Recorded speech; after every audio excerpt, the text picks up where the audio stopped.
Welcome, everyone. My name is Frazier O'Leary. I teach here at Cardoza High School in Washington, D.C. The class that Tim O'Brien and Nate Fick are going to be talking to are AP students, AP literature students. We have an all-male AP class and an all-female AP class here at Cardozo. We are honored to have two veterans here to talk about their experiences in the war and to also talk about writing, because they're also veteran writers. I just want to tell you one war story. We went to the wall. That's one nice thing about living in D.C. We went to the wall on Saturday to see some of the people who had died during the war, and the students were profoundly affected by their visit. And I hope that the words that Tim wrote in the things they carried also affected them that way. So without further ado, Nate, it's all yours. Thank you. Thanks, Frazier, for the introduction, and thanks to all of you for having us here. I think I can speak on behalf of Tim and say that we're really excited to be here and honored to be here with you to have this conversation as part of the Big Read, a program supported by the National Endowment for the Arts that gets groups of people together to read and then talk about important books. And since Tim and I are fortunate to share a publisher in Houghton Mifflin Harcourt, although separated by probably almost 30 years, it was a natural fit and a real honor for me to be here and meet someone who's written one of the books that influenced me a great deal.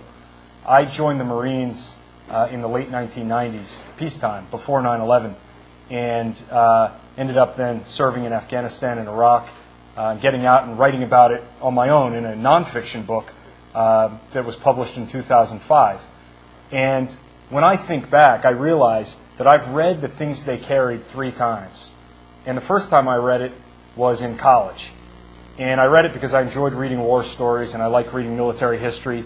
And as I was reading the book, there were places where I threw it down and I got angry and I said, this guy's lying to me. He's leading me along and I think he's telling a true story, but he's not telling a true story. And I think that this is an accurate account. It's in his voice. It's first person. And then he says, oh, by the way, nothing I wrote really happened. And I was frustrated. I read it again between the time I was in Afghanistan and the time I was in Iraq, and I liked it. I thought it was good, and I'd seen enough of war at that point to get a little more of it. And then I read it most recently within the past year, and I thought, this is great. This is true. And it doesn't have to be the truth in order to be true. Or it doesn't have to be true in order to be the truth. And what Tim writes in The Things They Carried, in my experience, is the truth. And so maybe if Tim and I have a conversation here for a few minutes, he'll then read a chapter from the book, a short story from the book called The Ambush. And then we'll have a conversation with all of us. I've done this a few times. He's done it many more times than I have. And I think it's safe to say that our skin gets a little thicker each time. So nothing's off limits, okay? Fire away. This is your time. And ask anything you want. Nothing is off limits. So maybe, Tim, if I could just start and ask you about that idea of truth. You know, when someone first encounters the book, maybe they react like I did and they say, wow, what is this true? Is this not true?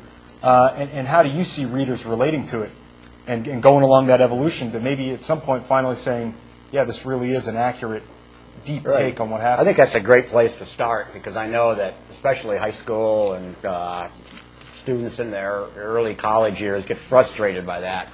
Why are you gaming with me, and why don't you just tell me exactly what happened, and why are you making anything up? And there are multiple layers of answer to that. One is you find yourself, let's say, in Vietnam or a bad childhood, or your mom and dad are getting divorced, and everything that you had thought about yourself, your family, the world around you gets turned upside down. I was brought up a young Methodist in southern Minnesota, a place I don't know how different it can be from D.C., but it's as different as it gets. And I was taught, thou shalt not kill. And I was drafted, and I was taught, you'd better kill, or we'll court-martial you. And what I had thought one day was true, the next day was precisely the opposite. It was a commandment. maybe not coming from God, but coming from my country and drill sergeants and officers, you'd better do it. You learn things about yourself in the war. You think you're one person, the Lone Ranger, galloping off to the rescue of the needy and the oppressed. You think you're a good guy, you're courageous. All this mythology you carry about yourself.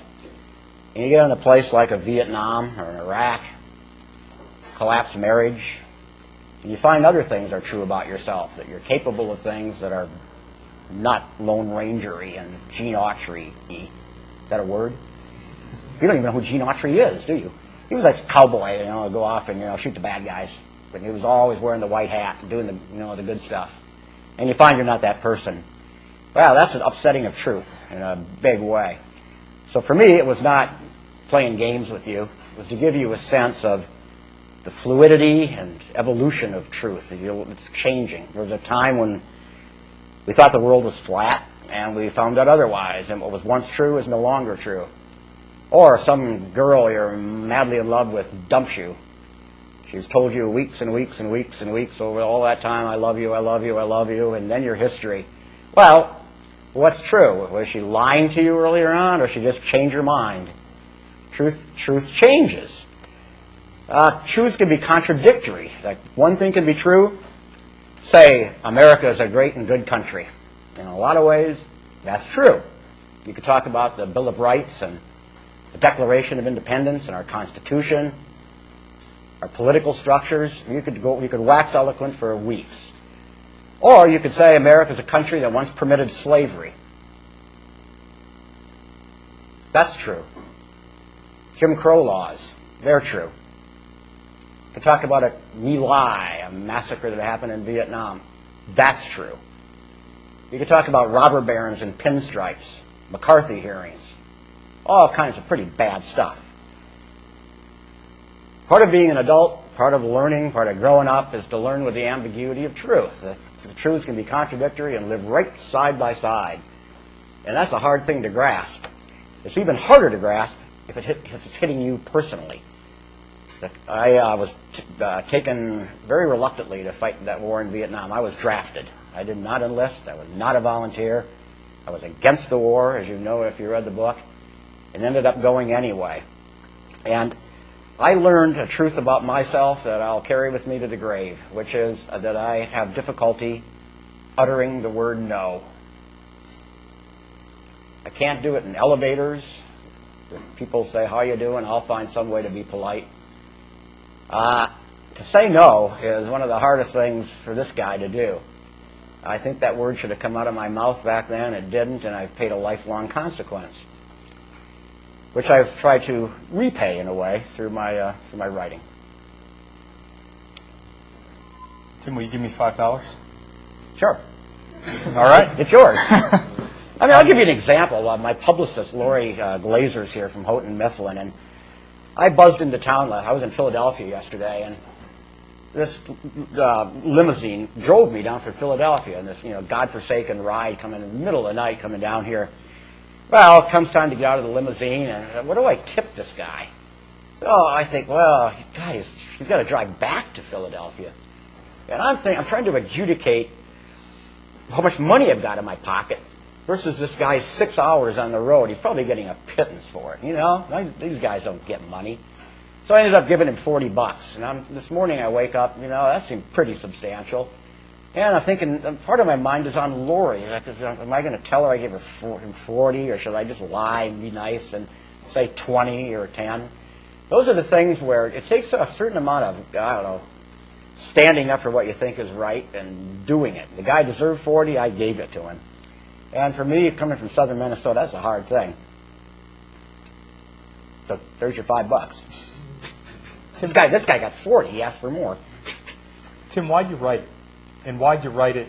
Why'd it take you so long after coming home from Vietnam to write it? It goes back to the first question you asked, really. My first book was a nonfiction book called If I Die in a Combat Zone. And it's an honest, fairly accurate account of what occurred in my own experience in Vietnam.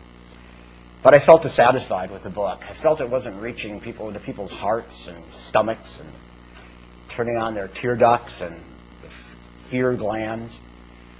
In part because it was so faithful to what had actually occurred. It had a plotting, getting drafted, going to the war.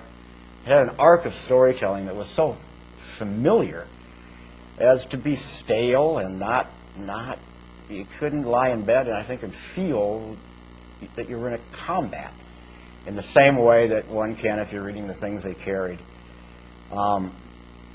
Ultimately, what I aim for is nothing intellectual. I'm aiming at the heart and the stomach, with the hope that even if you're in high school and even if you're selling insurance in Sioux City, Iowa, and have no knowledge of war at all, you're going to feel something of what it was to be in my boots, scared out of your mind, questioning the rectitude of the war. There anyway, that you'll feel something not just of the physical stuff, the danger and the bombs and bullet stuff, but you'll feel something of the moral squeeze that's out of personality when you feel that you're doing something that may not be wholly good. So it was published in 1990, and the edition in front of you is the 20th anniversary edition. So 1990, that's the year Iraq invaded Kuwait and got the U.S. into its first major war since Vietnam, although it was over quickly. No one really expected that at the time. How have you seen people relate to it differently from the time it was published until now, through a handful of long, unpopular wars? Right. Well, initially the response to the book came from English teachers and from veterans of Vietnam. And that lasted for, 6 years or so. And now, since that first war, and now carrying over to wars 2 and 3, the big ones are the new Iraq War and the new war in Afghanistan, most of my letters and emails and packages that come in the mail are coming not from the veterans of those wars so much, although I get a lot of those, saying I've toted your book around, through Afghanistan or Iraq. But they're also coming from the kids, people your age, whose fathers or brothers or uncles are in the war. They're coming from the mother who lost her kid in Afghanistan and will never get over it till the day she dies. And that's a long ways away. They're coming from the girlfriends, and those are the casualties of war. They're so rarely mentioned. And you go to a war, you may die. But you're the girlfriend or the daughter or the son of one of these people, and you lose your dad or your mom in combat. It's a different thing. It's the war may be over in a sense, but it'll never be over. And that's a new audience. It's a new perspective on things when you're hearing from 8-year-olds and 10-year-olds and 20-year-old girlfriends. An audience that hadn't approached the book before. So it's a brand new, sadly, I guess, a brand new audience. Well, listen, I think we actually still have eyes on us, which is a real tribute to your storytelling, Tim. I wonder if maybe you could read The Ambush to us. I'll read it. It's a very short one. We'll turn this into a conversation with everybody. This is a chapter right at the center of the book. I'll tell you why I picked this one before I read it. I picked it because it deals with the ultimate and rock bottom reality of war. And by that I mean any war. It's about death in the end and the ripples of death. When she was 9, my daughter Kathleen asked if I'd ever killed anyone. She knew about the war. She knew I'd been a soldier. "You keep writing these war stories," she said. "So I guess you must have killed somebody." It was a difficult moment, but I did what seemed right, which was to say, "Of course not," and then to take her onto my lap and hold her for a while. Someday I hope she'll ask again. But here I want to pretend she's a grown-up.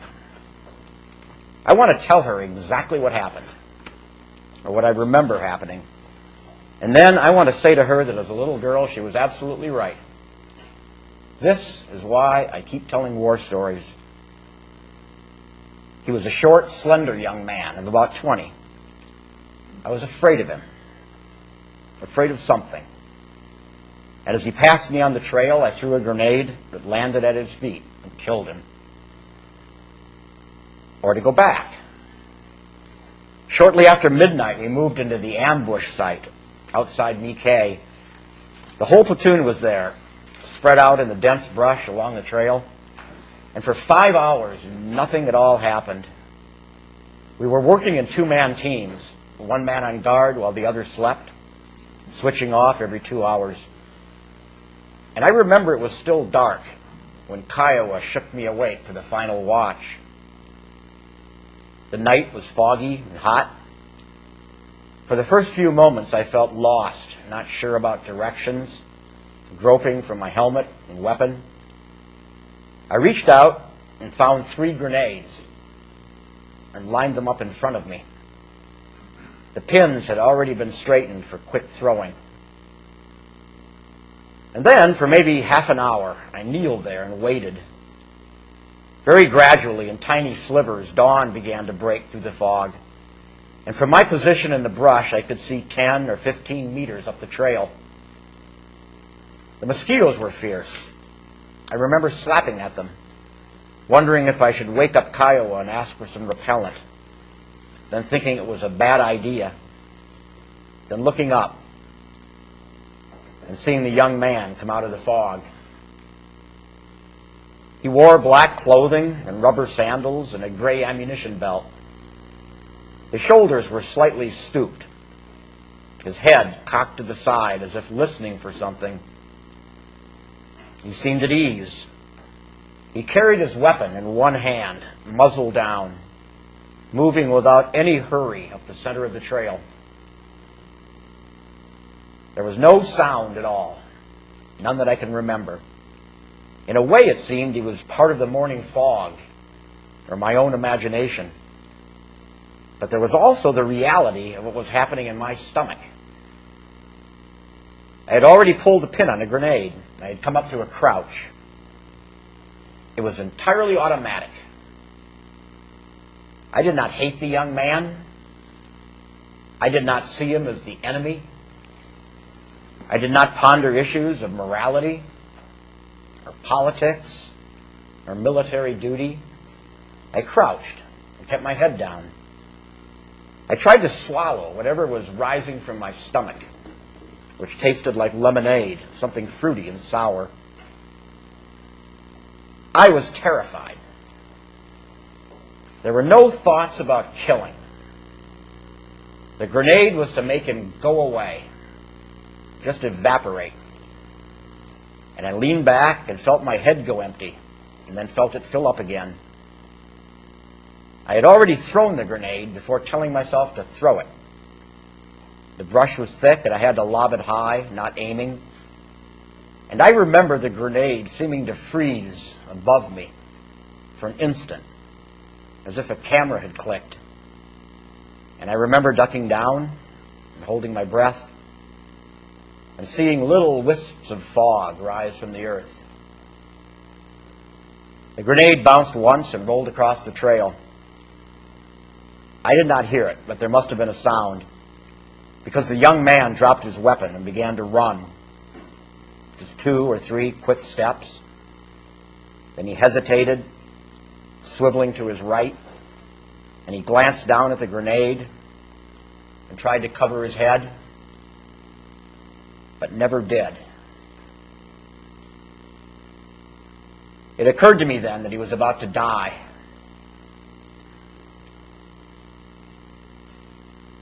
I wanted to warn him.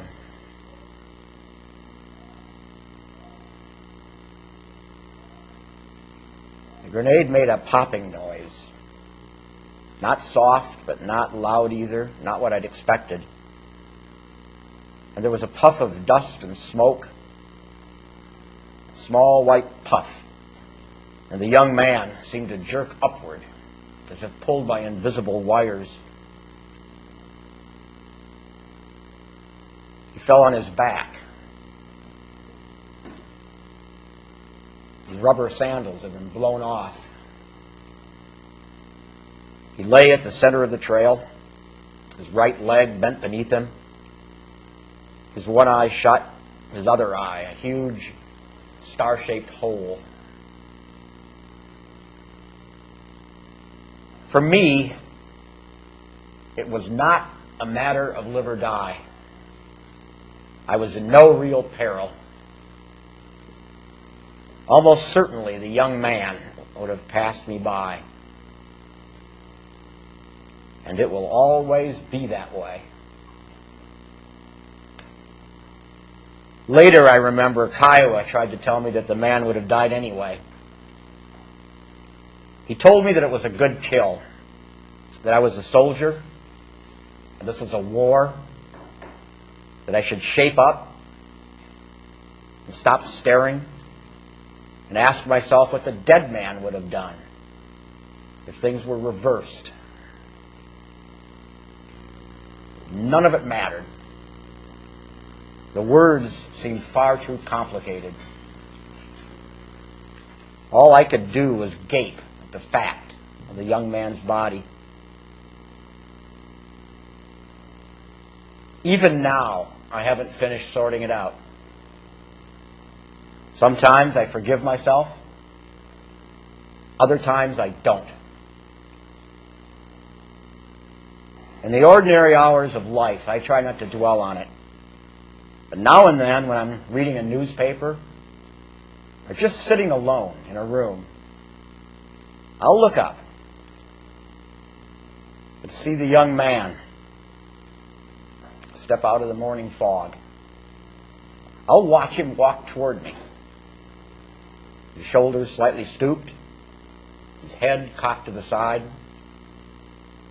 and he'll pass within a few yards of me and suddenly smile at some secret thought, and then continue up the trail to where it bends back into the fog. That's a hard story to read, partly out of memory, partly because it's invented, and yet I still feel it. There's a real-life story, maybe 100 real-life stories behind it. As many stories as there were ambushes, something Nate and I were talking about right before we came on here, how you can have a single event in a war and then interview everybody as to what happened, and you'll get as many stories about the event as there were people watching it, different angles of vision and the stuff you bring to it. And they're all true. And they're all true. That's just, it happened if they had a car crash outside here, and we all watched it, and they interview you, and you'd see one thing, and you'd see something else. Somebody else might notice the eyeballs on one of the drivers. Somebody else might get the smell of booze coming out of the back seat. Somebody else might have noticed a good-looking girl going by and the driver's eyes watching her. And you'll get as many accounts of what we call truth as there are people witnessing. I'd like to hear Nate talk about this, because he was in a war a generation removed from my own, and yet my instincts tell me that this may be a universal phenomenon. Yeah, I really identified with that in the book, Tim, and I'm going to keep my answer short here because I want to hear what you all have to say. But let me just tell two quick anecdotes. So one of my first real firefights that my unit got in Iraq was in a town. We were driving through, and all of a sudden, it seemed like every door and every window lit up as people stuck muzzles of rifles out of the windows and started shooting at us. And my memory is that it was a canyon of a road with tall buildings on both sides and power lines across it, and rocket-propelled grenades shooting across at us, in some cases ricocheting off our vehicles. And I remember very distinctly in my mind, every turn we made and every radio call I made and every building we saw. I remember making a right turn at a mosque and crossing a bridge and making a left turn and trying to get our way out, get back out to the main highway. And afterward, we all sat around telling the story, and one guy had been shot in the arm, but nobody got killed. And so we're all sitting around enjoying that kind of high after you live through something like this. And I looked at the map. And then I looked at a satellite photograph that we had of where we'd just been, and I realized that what I remembered was physically impossible. There was no way that what I was sure had just happened had actually happened. No way. Completely impossible. The bridge wasn't where I thought it was. The mosque was in an entirely different place. And what I would have stood there and raised my right hand and sworn to you that this had just happened the way I laid it out, and there's no way. So in terms of objective reality, what actually happened that afternoon, if there had been a camera tagging along with this, I can't tell you. I have no idea. That rings a bell. And and then just fast forwarding a little bit to an ambush of my own, I was on the other end. We got ambushed on a bridge at midnight on April Fool's Day in 2003. And we fought our way out of it, and the sun came up a few hours later, and one of my memories is standing in a field looking back at the bridge, at the bodies laying in the grass, and putting one of my wounded Marines on a truck with a wounded Syrian who had been one of the guys ambushing us. And you say in here, there's no hate, it's not about policy, it's not about politics. And what amazed me is, as I was talking to my wounded Marine, I said, hey, one of the guys who ambushed us is going to be, he was wounded too, and he's going to ride out with you. Is that okay? And he said, yeah, sure, whatever. He didn't care. And so we laid our wounded Syrian and our wounded American in the back of the truck side by side, and off they went to the hospital, and we kept fighting the war. But a million questions come to mind I'd like to ask, but I guess we should hear from these So the guys. floor is yours. Please, anyone. And again, I'm Nate, and this is Tim. Hi.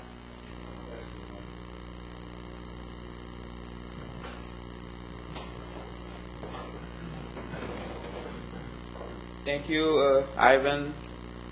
I take a U.S. history class, and I just wanted to know, the Iraqi war, when the soldier came back home, they had a lot of standing ovation, and people welcomed them.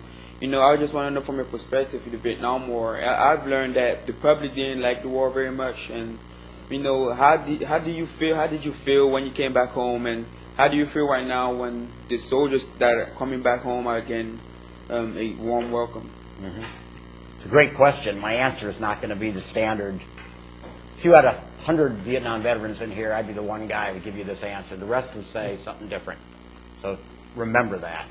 I'm not speaking for all of them. I didn't want a big welcome home. I didn't want ticker tape, parades, confetti. I didn't want people shaking my hand.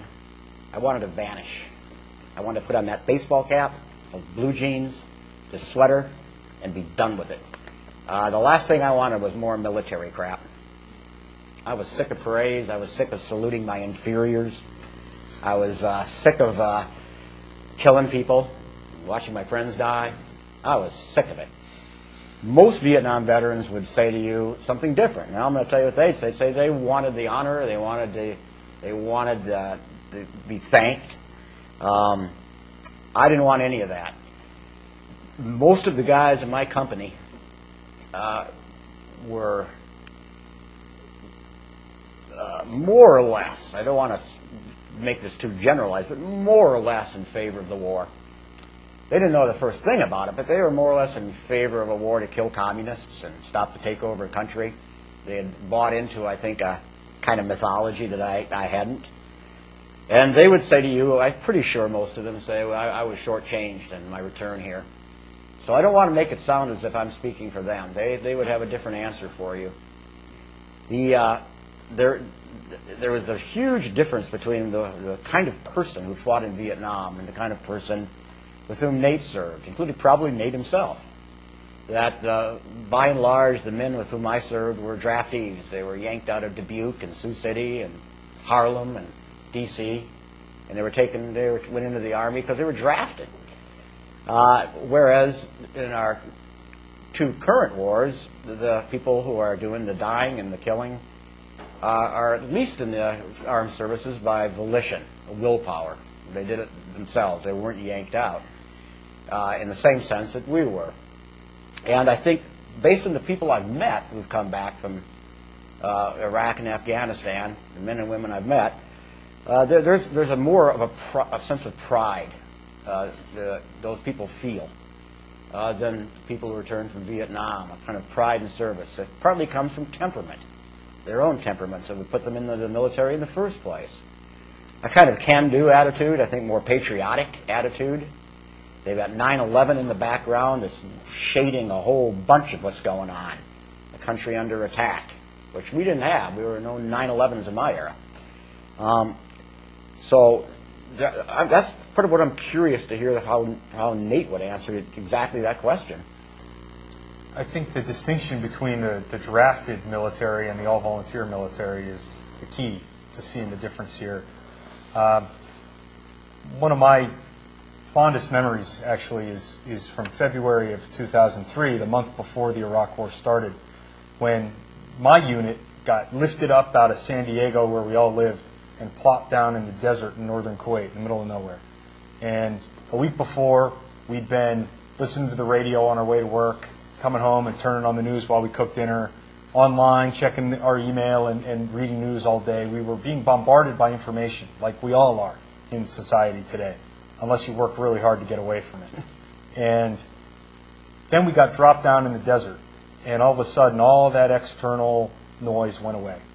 And the only connection we had to the outside world was a hand-cranked shortwave radio. And we'd crank it up at night, and we could listen to the BBC World Service on it. And so the sun would go down, and we'd start a fire, and we'd crank up our radio, and we'd all gather around the radio. It was like a fireside chat in the 1930s. And we'd sit there and we'd listen.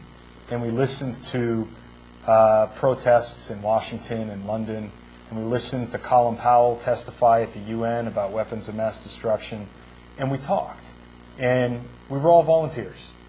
And what I realized, and what I hadn't appreciated before, was that the opinions of the guys in my unit pretty much mirrored the opinions of the country as a whole. There were those of us who said, let's just nuke Baghdad and get on with it.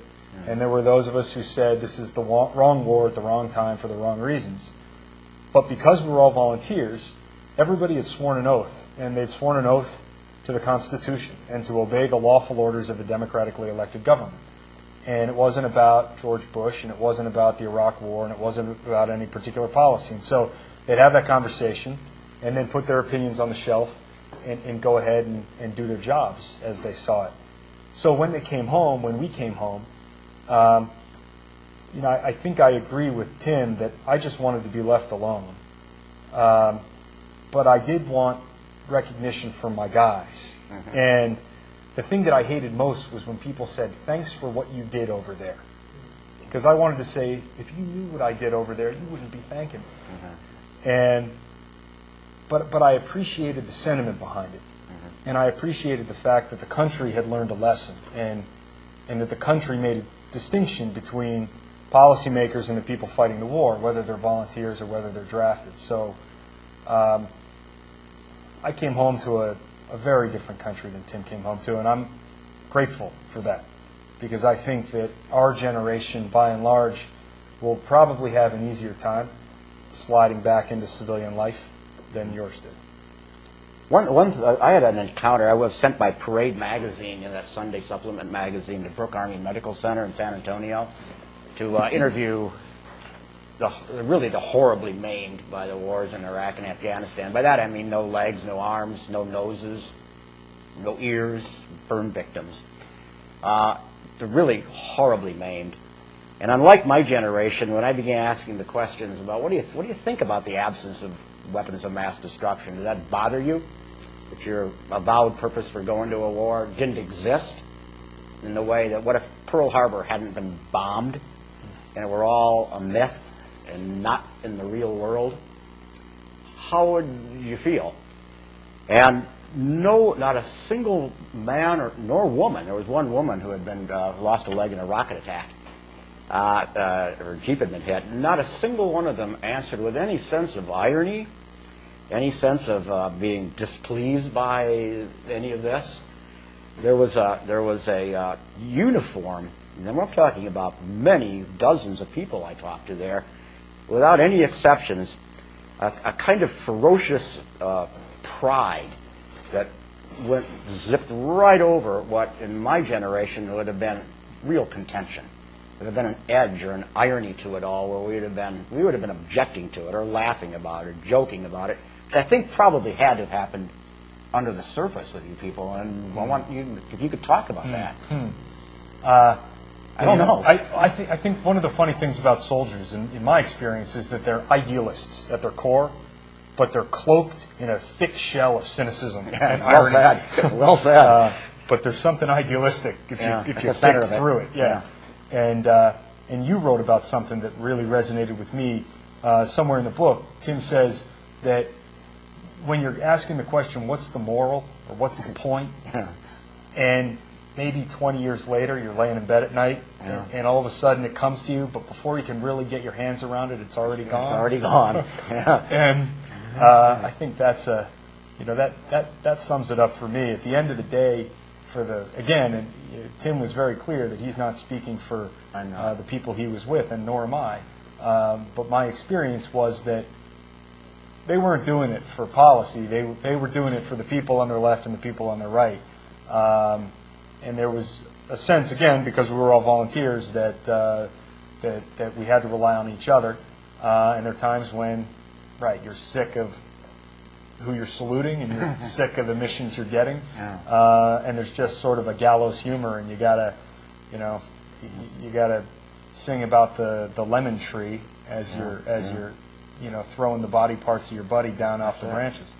It's a way of that gallows humor. I'm sure that must have carried over to your war, where we would make jokes about our own dead and wounded. It's a way of encapsulating it. We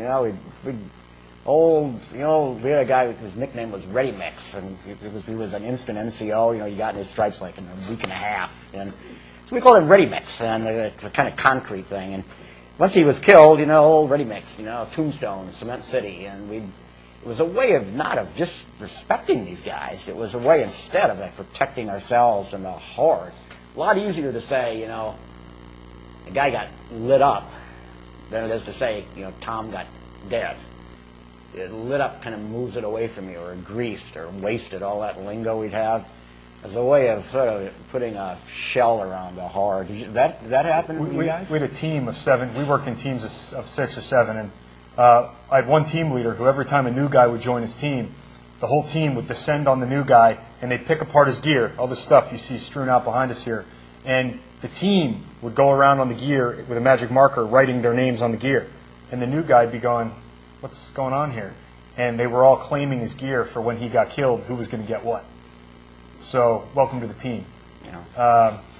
And so, it's a little bit of a sick coping mechanism, but 6 months later, you got the new guy in there writing his name along with everybody else. So in a way, it brings everybody, puts you on even footing. Let's go to a question from some of the audience that's watching with us today. This is from Christina Kabat's 11th grade class at Whitehall Memorial High School, and they asked Tim, what would you say to the individuals who feel that the things they carried is inappropriate for high school classrooms? I'd say that's war for you. That it seems odd to me, and I'm sure to you, that the very people who make our wars and send us off to fight them and die in them don't like it when they read in a book a bad word, a dirty word. As if you can go die, but you can't utter the kind of language that soldiers are going to utter as they look at death. Who is going to say, oh, poop, I've been shot? That's what they want. They want that. They want to cleanse it and sprinkle Ajax on the war. Don't look at the coffins and don't look at the grieving mothers. Keep your eyeballs off of it. And I'm not going to deliver that, nor is Nate.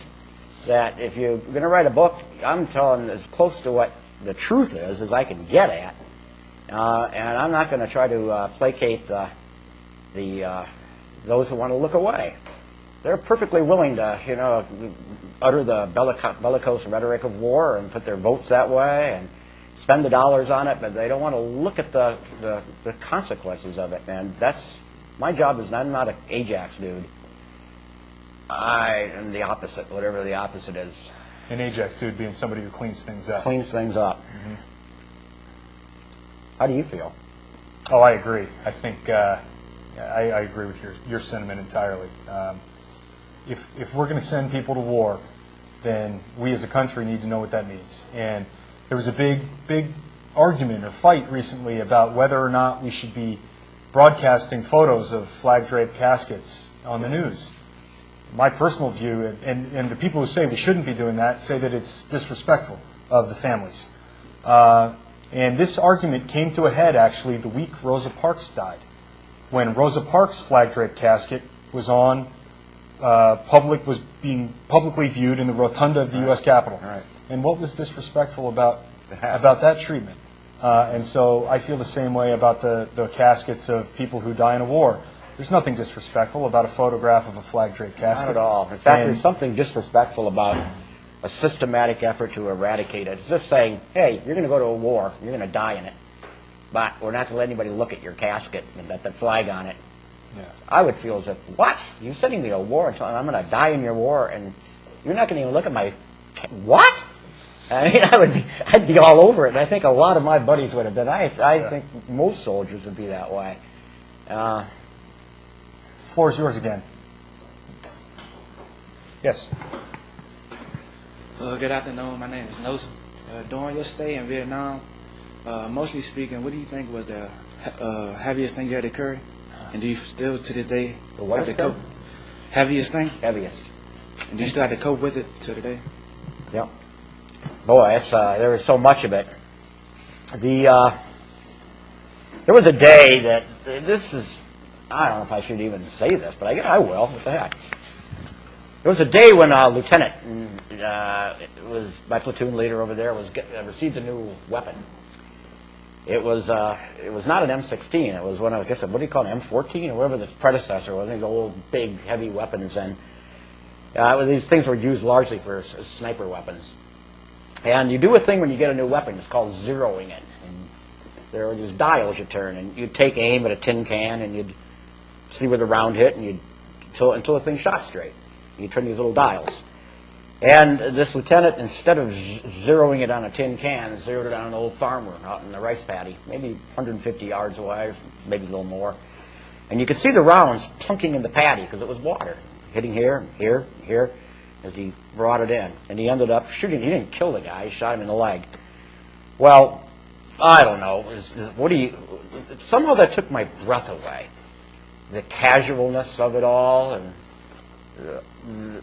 this guy was apparently a tin can to this officer.